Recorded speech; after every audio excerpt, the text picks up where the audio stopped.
우리가 운동을 하다 보면 경험하게 되는 것인데 힘을 조절을 잘 해야 된다는 것이. 힘을 너무 많이 쓰게 되면, 힘이 너무 많이 들게 되면 오히려 운동이 잘 안 되는 것들을 경험합니다. 저는 가끔씩 테니스를 치는데 너무 힘이 많이 들어가면 공이 날아가요. 걸리기도 하고요. 그러니까 힘이 너무 많이 들어가면 오히려 운동 경기가 안 되는 경우들을 경험하게 되는 거죠. 구원에 있어서, 우리의 구원에 있어서도 이런 원리가 적용되는 것을 볼 수가 있어요. 바울은 로마서 9장에서 11장까지 이 장을 가지고 유대인과 이방인의 구원에 관한 하나님의 섭리를 설명하고 있습니다. 왜 유대인은 예수 그리스도의 복음을 쉽게 받아들이지 않는가? 그런데 왜 이방인은 잘 받아들이는가? 전통과 약속은 유대인에게 더 있는데, 이런 것들을 이야기하고 있는 거죠. 특별히 지난 시간에 유대인에게 예수 그리스도의 복음은 거치는 돌이 되었다, 그들이 넘어지게 하는 돌이 되었다는 것을 보았어요. 그 이유가 무엇이었습니까? 그들이 자기의 의를 의지했다는 거죠. 율법의 의, 그것을 의지했기 때문에 오히려 하나님의 구원에서 멀어지게 되는 안타까움을 경험하게 되는 것입니다. 자, 사도 바울이 자신의 동족 유대인을 바라보면서 안타깝게 여겼던 것이 바로 이것이에요. 아브라함이 우리 조상이고 율법도 있고 약속도 있는데 왜 우리는 정작 하나님께서 주시는 가장 중요한 선물 예수 그리스도를 거부하는가라는 것이, 이것이 사도 바울을 안타깝게 만들었죠. 자, 먼저 오늘 본문에서는 유대인들을 향한, 유대인의 구원을 향한 사도 바울의 마음을 피력합니다. 자, 우리 1절 말씀 다시 한번 같이 읽어볼까요? 형제들아, 내 마음에 원하는 바와 하나님께 구하는 바는 이스라엘을 위함이니 곧 그들로 구원을 받게 하며. 이방인의 사도로 부름받았지만 사도 바울은 그 마음 한켠에 유대인의 구원에 대한 그 갈망이 끊이지 않았어요. 그 안에 사랑하는 마음 때문에 늘 유대인의 구원을 위해서 간구했습니다. 마음에 큰 근심이 있었고요, 끊이지 않는 고통이 있었어요. 심지어는 나의 구원이 포기되더라도 우리 동족 유대인이 구원받을 수 있다면 나는 그것을 선택하고 싶다. 내가 하나님께 끊어진다 할지라도 우리 동족 유대인이 구원받을 수 있다면 나는 그 길을 택하고 싶다고 말할 정도였다는 거죠. 그만큼 유대인에 대한 구원의 그 간절함은 대단한 것이었습니다. 사도 바울이 이러한 바람에도 갈망에도 불구하고 이스라엘 백성들은, 유대인들은 계속해서 그리스도의 복음을 거부하고 있었어요. 왜 그랬을까요? 그들이 가지고 있는 연약함은 바로 이것이었어요. 자, 우리 2절과 3절 말씀도 같이 읽겠습니다. 내가 증언하노니 그들이 하나님께 열심히 있으나 올바른 지식을 따른 것이 아니니라. 하나님의 의를 모르고 자기 의를 세우려고 힘써 하나님의 의에 복종하지 아니하였느니라. 잘못된 열심히 일을 그르칠 때가 있죠. 이스라엘이 그런 경우였어요. 하나님께서 열심히 있어요. 하나님 잘 섬기고 싶다, 열심히 있다는 거죠. 근데 문제는 뭐냐면 그 열심이 하나님의 뜻에 미치지 못한다는 것이에요. 열심을 내죠. 열심을 내요. 근데 그 열심이 하나님의 뜻에 미치지 못한다는 것이에요. 얼마나 안타깝습니까? 하나님을 잘 섬긴다고 열심을 내는데 그 열심이 진정 하나님의 뜻을 만족시키지 못한다는 거예요. 그런 안타까운 상황이 유대인 상황이에요. 하나님이 원하신 것이 무엇인가를 깨닫지 못하고 내가 옳다고 여기는 것, 그것을 집중하고 거기에만 열심을 내는 거죠. 유대인들은 자기 의를 내세우려고 율법에만 열심히 내겠어요. 율법, 그리고 그 율법 밑에 있는 조항들 열심히 지키면 우리는 구원받을 거 아닌가? 거기 외에는 다른 것에 관심이 없어요. 조상 때부터 그 전통이 이어져 왔기 때문에 그 관성이 그들을 사로잡아서 계속 앞으로 밀고 가는 거죠. 그게 아니야. 그렇게 해서 구원 못 받아. 너희들 율법 다 지킬 수 있어? 못 지키잖아. 그렇게 해서 하나님께서 예수 그리스도를 보내주셔서 너희 모든 죄를 용서해 주시고 그를 믿는 믿음 말미암아 너희를 구원하게 하셨다고, 그것이 복음이라고 그렇게 외쳐도 못 듣는 거예요. 왜요? 전통의 그 관성에서 계속 자기 것만 고집하고 있거든요. 들을 생각 안 하는 거죠. 오히려 예수 그리스도를 핍박하고 거부합니다. 부인해요. 십자가에 못 박았죠. 여러분, 우리가 주목해야 할 것은 무엇인가? 신앙생활을 주목해야 할 것은 무엇인가? 그것은 우리의 뜻이 아니라 하나님의 뜻이라는 거예요. 하나님의 뜻. 예배 때 와서 기도하면서 하나님의 뜻을 구합니다라고 우리가 입술로는 말하지만 진정 우리의 중심이 하나님의 뜻을 구하고 있습니까? 이걸 먼저 체크해 봐야 돼요. 나는 진정 하나님의 뜻을 구하고 있는가? 정말 그 뜻이 이루어지길 원하고 있는가? 말은 하나님의 뜻을 구하고 하나님의 뜻대로 되게 해주려고 하면서도 실제로 가지고 있는 생각과 중심은 내가 원하는 것이 이루어진 걸 바라는 거예요.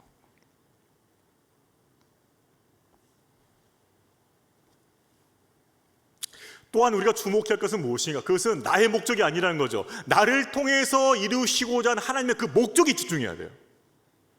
하나님께서 나를 통해서 무엇을 하길 원하시는가? 어떤 일을 이루어가길 원하시는가? 그 목적에 초점을 맞춰야 된다는 것이죠. 자신의 생각을 내려놓고 겸손히 하나님의 뜻을 구하고 그 뜻에 순종하는 믿음의 성도 되시기를 주의 이름으로 축원합니다. 여러분, 우리는 종종요 우리 자신의 뜻을 내려놓는 것이 필요해요. 점검해야 돼요. 점검. 내가 잘 가고 있는가? 내가 지금 잘 선택했는가? 점검해봐야 돼요. 점검해봐야 돼요. 때로는 우리가 이 관성의 법칙에 매여가지고 그냥 가는 거죠. 그냥 이게 잘 됐는지 잘못된지 살피지도 않고 그냥 가는 거예요. 가는 거.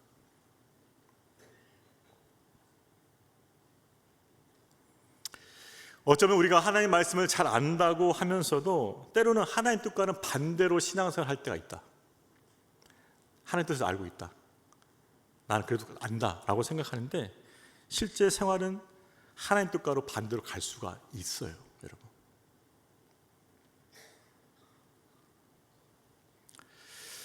제가 전에 다른 교회에서 성경 공부를 인도했었는데 풍요로운 삶과 같은 과정이야. 그러니까 신앙의 기본 생활, 어떻게 신앙생활 할 것인가 10가지 주제로 공부를 했었어요.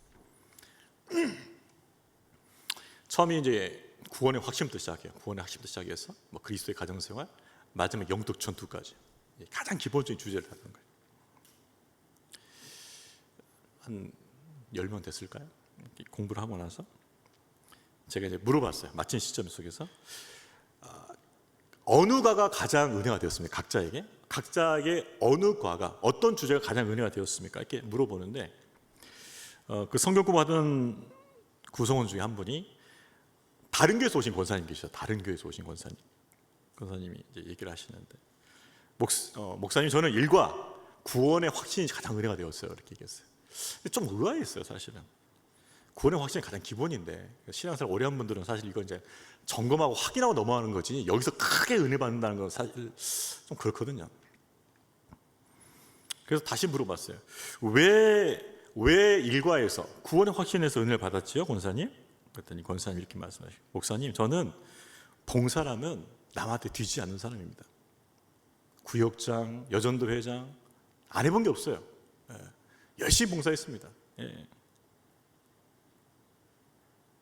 그런데 제가 성경 공부를 해보고 나니까는 저의 신앙이 잘못됐다는 걸 깨달았어요.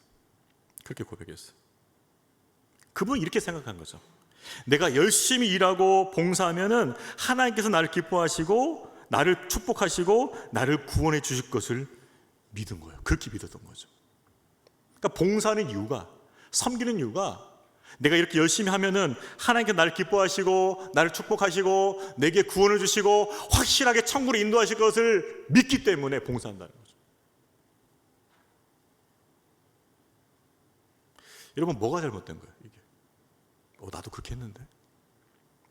뭐가 잘못된 거예요? 순서가 바뀌었죠. 예수님께서 십자가에서 나 같은 죄인을 구원하시려고 피를 흘리시고 제물로 삼으시고 나의 모든 죄를 용서해 주셔서 이 죄인을 하나님 자녀로 거듭나게 준 그 은혜, 고와 같이 버려두지 아니하시고 성령으로 내게 찾아오셔서 내 삶을 이끌어 가시는 그 은혜, 세상 사람들은 죽음 앞에서 절망할 수밖에 없는데 그 절망을 뛰어넘어선 하늘나라의 소망을 주신 그 하나님의 은혜, 그 은혜에 감사해서 어찌할 바를 몰라서 봉사를 해야 되는데 바뀐 거예요.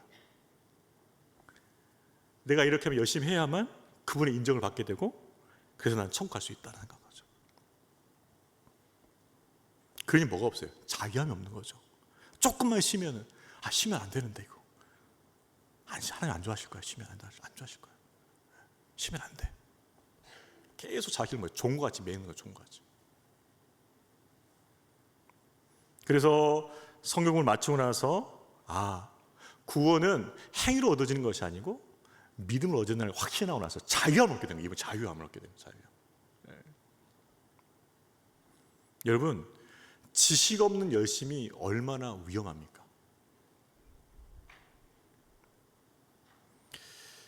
우리의 신앙 습관 중에서 하나 잡아야 할 것이 바로 그거예요. 하나님을 위해서, 은혜 받았다고 하나님을 위해서 당장 뭔가를 하기보다, 뭔가 하려고 애쓰기보다 하나님을 더욱 알려고 애쓰시기를 바랍니다. 당장 뭘 해야 한다 생각하는 거예요. 지금 은혜 받았으니까. 근데 그것보다 더 우선순위에 있다는 거죠. 뭡니까? 하나님을 알아야 돼요. 알아야 돼요.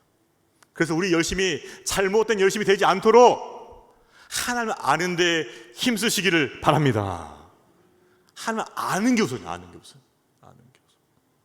여호와를 알라 말씀하시죠. 그래서 새가족 교육이 필요한 것이고, 풍요로운 빛이 필요한 것이고, 풍요로운 삶이 필요한 것이고, 제자훈련이 필요한 것이고, 그 교육과 훈련을 통해서 알아야 돼요. 알아야 돼요. 어떤 분은 급한 마음에 봉사부터 뭔가부터 하려고 그러는데 아닙니다.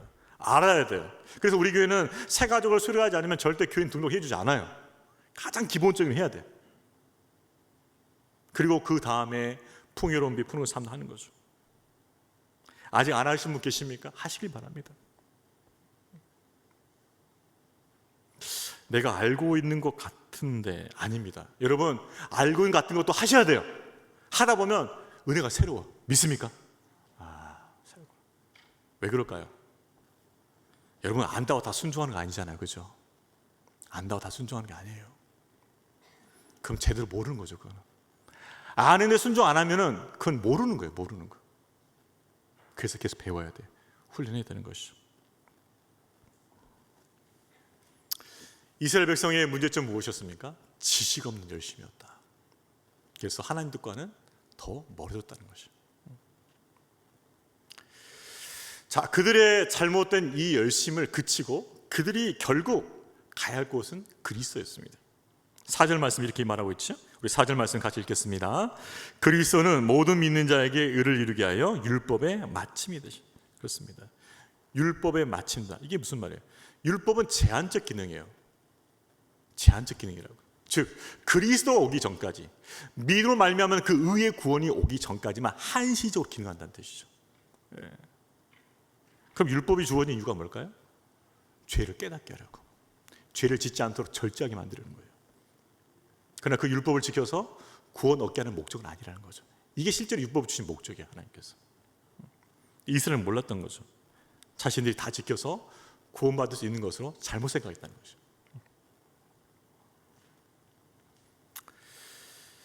여러분, 우리 인간의 힘으로는, 노력으로는 결코 구원을 이룰 수가 없어요. 여러분, 늪에 빠진 사람이 혼자 나올 수 있을까요? 절대 못 나옵니다. 누군가 밖에서 건져줘야 돼요. 수상 안전요원들이 물에 빠진 사람을 건지는 요령이 있대. 그 중에 하나가 뭐냐면은, 물에 빠졌다고 해서 바로 가진 않답니다. 봐서 힘이 빠질 때까지 기다린다. 힘이 빠질 때까지. 저 사람이 힘 빠질 때까지 기다렸다가 힘이 빠져서 이제 기진백진하면 그때 가서 딱 잡아고 온대요. 근데 힘이 왕성할 때 가면 힘들답니다. 자기도 막 빠뜨리고 하니까. 힘이 빠져가지고, 죄송합니다, 죽을 똥 살똥 할 때 그때 가서 너무 쉽다. 마찬가지죠. 여러분, 내가 스스로가 구원할 수 있어, 내가 구원받을 수 있다고 아둥바둥 될 때는 예수님 안 오셔요. 내 힘으로는 구원받을 수가 없다, 내 힘으로 난 구원이 안 된다, 그렇게 고백할 때, 힘이 빠졌을 때, 그때 예수를 믿는 믿음으로 구원을 받는다는 것이죠. 여러분, 예수 그리스도께서 우리 모든 죄를 대신하여 십자가에 돌아가 주셨고 그 은혜로 우리를 구원하신 줄로 믿습니다. 그래서 우리는 십자가의 사역에 우리 자신을 맡겨야 돼요.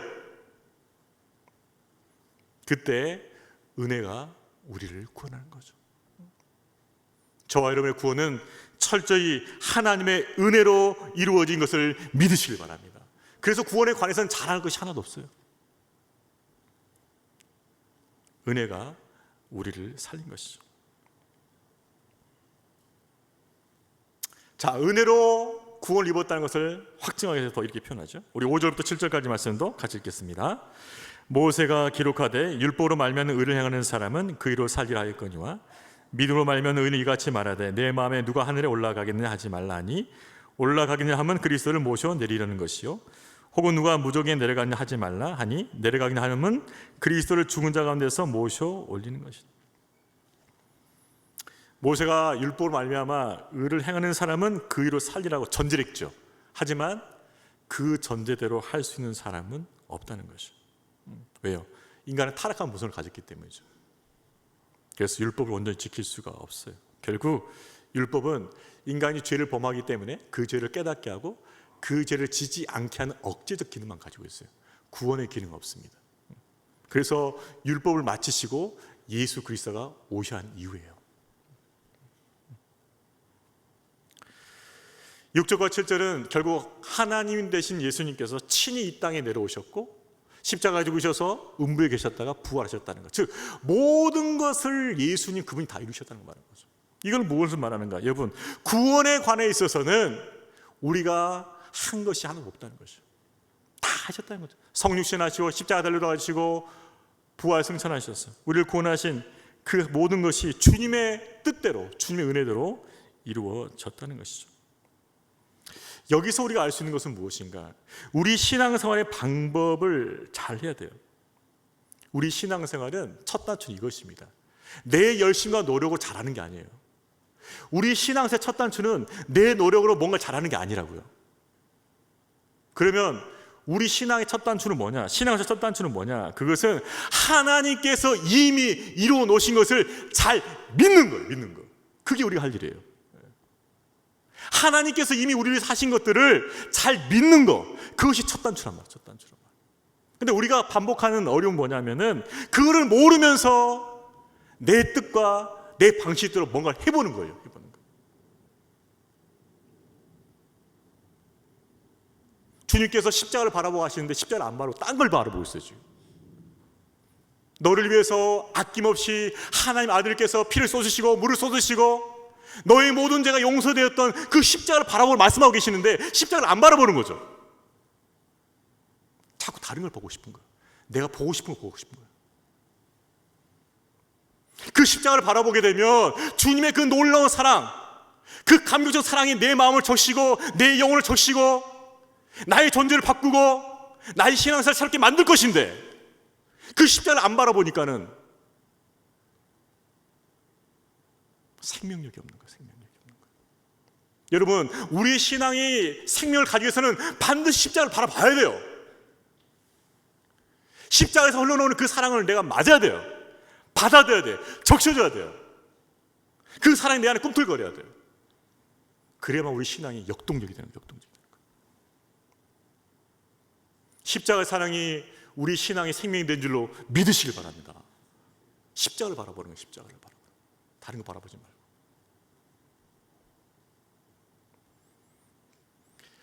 하나님께서 이미 이루어 주신 것들을 믿음으로 바라보라. 그래도 누리라는 거예요. 누리라는 거예요. 하나님께서 이미 이루어 주신 것들을, 예수 그리스도 안에 이루어진 것들을 우리가 믿음으로 바라보고 취하는 것이죠.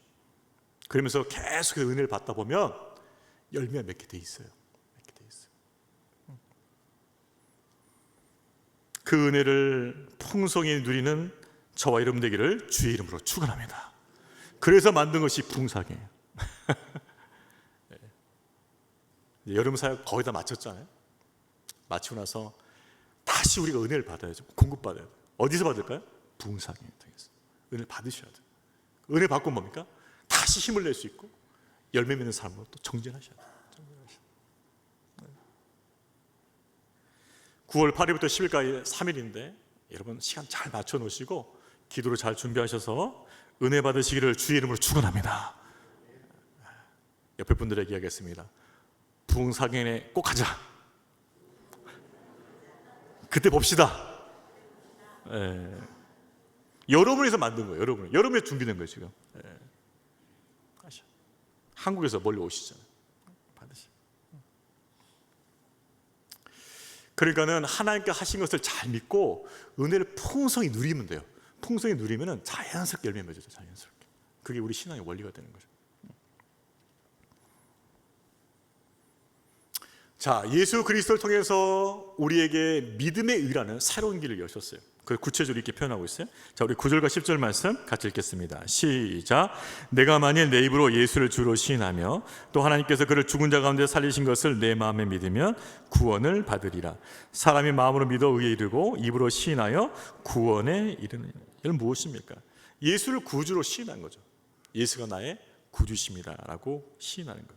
그리고 예수님이 십자가에 죽으시고 부활하신 것을 믿는 거죠. 이것이 구원에 이르게 하는 길이죠. 결국 사람이 마음으로 믿어서 입으로 시인하는 것이죠. 여러분 이것이 구원의 증거예요. 우리가 꼭 가끔은 이런 생각할 때 있어요. 기적도 체험하고 어떤 환상도 보고 어떤 신비한 은사도 체험하고 그런 것들이 굉장히 우리 신앙에 있어서 아주 큰 어떤 증거된다 생각하죠. 여러분 그렇지 않아요. 그런 기적과 은사의 체험은 우리 신앙의 본질이 될 수가 없어요. 근데 이걸 놓친단 말이에요, 우리가 자꾸. 여러분, 우리의 신앙의 본질, 우리의 구원의 증거는 무엇일까요? 그것은 진실한 신앙 고백인 줄로 믿습니다. 진실한 신앙 고백 거기 있어요, 거기 있어요. 여러분이 정말 예수님이 여러분이 십자가에 달려 돌아간 걸 믿습니까? 그분이 죽으시고 사흘 만에 부활하신 걸 믿어요? 지금 하늘 보좌 앞에서 우리를 기도하신 거 믿습니까? 그분이 장차 구름 타고 오셔서 우리를 하늘로 얹으시고 새하늘과 새 땅으로 인도하실 것을 믿습니까? 그 진실한 고백이 있다면 여러분 구원받는 게 맞아요. 그런데 환상 보고 꿈을 체험했고 기적도 경험했고 은사도 체험했지만 예수가 나의 구주라는 그 고백을 할 수 없다면 여러분 구원받는 게 아니라는 것입니다. 여러분 구원받는 게 아니에요. 내가 구원받는 거 어떻게 할 수 있는가? 예수가 나의 구주가 되십니다. 그 정확한 고백이 있어요. 고백이. 그 고백이 우리 구원의 증거가 된 줄로 믿습니다. 그게 본질이에요. 본질. 그 고백이 있다면 얼마나 감사해요. 믿음을 주셨으니 고백이 나오죠. 제가 전에 있던 교회에서 이렇게 신방하면서 한 가정에 신방했는데 딱 보니까 불신자 같아요. 무슨 말이냐? 교인이에요. 근데 제가 딱 보니까 불신자 같아. 이 불신자구나. 예수 안 믿는 사람이구나. 그래서 이제 제가 확인해 보려고 질문 던졌어요. 예수님 언제 믿으셨나요? 답을 못 해요. 대신 이렇게 대답하더라고요. 목사님 저 교회에 언제부터 다녔어요? 피한 거잖아요. 예수님이 당신에게 어떤 의미입니까? 단도직입 물었어요. 답을 못 해요. 우리 집안에 믿는 사람 몇 분 있어요? 고백을 못하는 거죠. 그래서 구원 못 받은 거예요. 여러분 본질은 신앙 고백입니다. 신앙 고백이에요. 여러분을 사랑하시고 너무나 사랑하기 때문에 아낌없이 그 아들을 주시고 그 피로 여러분의 모든 죄를 용서하시고 구원하시고 부활 생명으로 여러분을 영원한 생명으로 인도하신 그 주님을 믿는 그 신앙 고백으로 살아가시기를 주의 이름으로 축원합니다. 그 고백이면 충분하다는 거죠. 그게 중요한 거예요. 그게.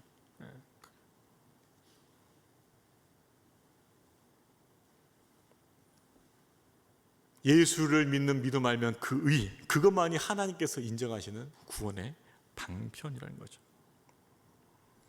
마지막으로 사도 바울은 그 이름을 부르는 자가 구원을 받는다고 강조하고 있어요. 자, 마지막 11절에서 13절까지 말씀 같이 읽겠습니다. 성경이 이르되 누군지 그를 믿는 자는 부끄러움을 당하지 아니하리라 하니 유대인이나 헬라인이나 차별이 없습니다. 한 분이 주께서 모든 사람의 주가 되사 그를 부른 모든 사람에게 부여하시도다.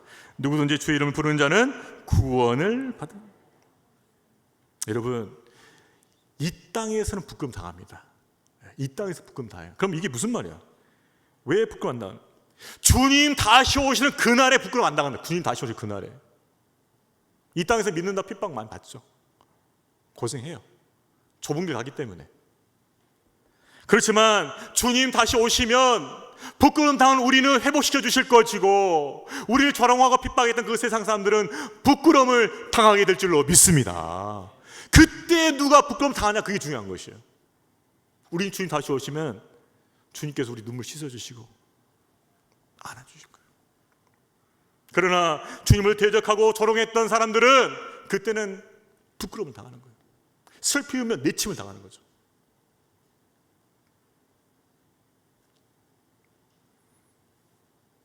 헬라이나 유대인의 차별이 없습니다. 구원은 차별이 없어요. 외모에 상관하지 않습니다. 누구든지 믿는 자에게는 하나님께서 그에게 부요함이 되어 주셔, 영광의 부요함을 주십니다.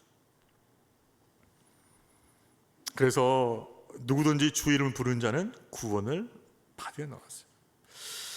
예수님께서 이렇게 말씀하셨습니다. 내게 주신 자 중에 하나로 남기지 않고 마지막 날에 다시 살리는 것이 하나님의 뜻이다. 그래서 예수님께서 열심히 사역하셨던 것이죠. 이런 하나님 마음을 안다면 모든 민족이 구원을 얻기까지 우리도 복음을 쉬지 않고 전할 것이죠. 우리가 주의 이름을 불러서 구원을 받은 것처럼 우리 믿지 않는 가족이, 우리 믿지 않는 친구가, 우리 믿지 않는 이웃이 주의 이름을 불러서 구원을 얻을 수 있도록 복음을 애써 힘있게 증거될 줄로 믿습니다. 제가 고등부 전도사 할 때 1년에 2번씩 전도 집회를 했었어요. 아이들 예수 믿을 사람 나오라. 몇 명 나와. 주의 이름을 부르라. 영접기도를 따랐어요. 예수님 내 마음에 오세요. 예수님을 구주로 모시면 주의 이름 부르게 만들어. 주의 이름 부르게 만들어. 그리고 그 이름을 영접하게 만드는 거죠. 그래서 그 아이들이 물어봤어요. 주의 이름을 부르니 주께서 어떻게 하시는 것 같냐? 주의 이름을 부르니 너의 삶에 어떤 변화가 나타났냐? 한 아이가 이렇게 대답을 해요. 전도사님, 주의 이름을 부르니까 내 마음이 너무 평안해졌어요. 주님 내 안에 들어오신 것 같아요. 주님 내 안에 들어오셔서 내게 평안을 주신 것 같아요. 그렇습니다. 주의 이름을 부르는 자는 주님께서 찾아오셔서 구원을 주신 줄로 믿으시길 바랍니다. 그래서 주의 이름을 들어야 돼. 들어야만 부르죠. 그래서 우리가 전해야 되는 거예요. 왜? 듣고 부를 수 있도록. 말씀을 정리하겠습니다. 예수 그리스도를 믿는다는 것은 무엇인가? 그것은 구원을 얻기 위해 자기 의, 자기 공로를 포기하는 것이죠. 왜냐하면 예수님께서 십자가에서 다 이루셨기 때문에. 다만 그것을 믿는 거예요. 받아들이면 되는 거죠. 또 구원은 차별이 없어요. 외모에 상관하지 않기 때문에 우리가 편견을 버리고 누구든지 전할 수 있어요. 우리 주변에 있는 모든 사람이 복음을 전할 때, 때를 어떤지 뭐든지 그 복음을 전할 때 그들이 주의 이름을 부르게 된다는 거죠. 그 이름을 부를 때 주께서 그를 찾아봐 주시고 그의 구주가 되실 줄로 믿습니다. 그래서 전해야 되는 거예요. 때를 어떤지 못 어떤지 간에 우리 가족과 친구와 이웃들에게 복음을 전하여 그들이 주의 이름을 부르게 되는 그 축복의 역사가 일어나기를 주의 이름으로 축원합니다. 우리 다 같이 찬양하셔서 이 찬양 부르도록 하겠습니다. 모든 민족에게 주 성령 부어주소서. 여러분, 어떻게 주의 이름 부르게 될까요? 그래서 성령의 감동이 있어야 돼요. 아, 예수님께서 나를 위해 십자가에서 돌아가셨구나. 나를 사랑하셔서 그분이 나의 제물이 되어주셨구나. 성령을 통해서, 성령의 감동을 통해서 깨닫고 믿을 수 있어야겠죠. 여러분 기도하는 영혼들이 있습니까? 그들에게 성령이 부어지길 원합니다. 성령이 그들의 마음에 감동을 주셔서 예수가 주 되심을 믿고 깨닫게 하시길 원합니다. 그래서 주 이름 부르고 하나님의 구원을 입는 복된 하나님의 찬양을 원합니다. 그 간절한 마음을 담아서 이 찬양 부르도록 하겠습니다.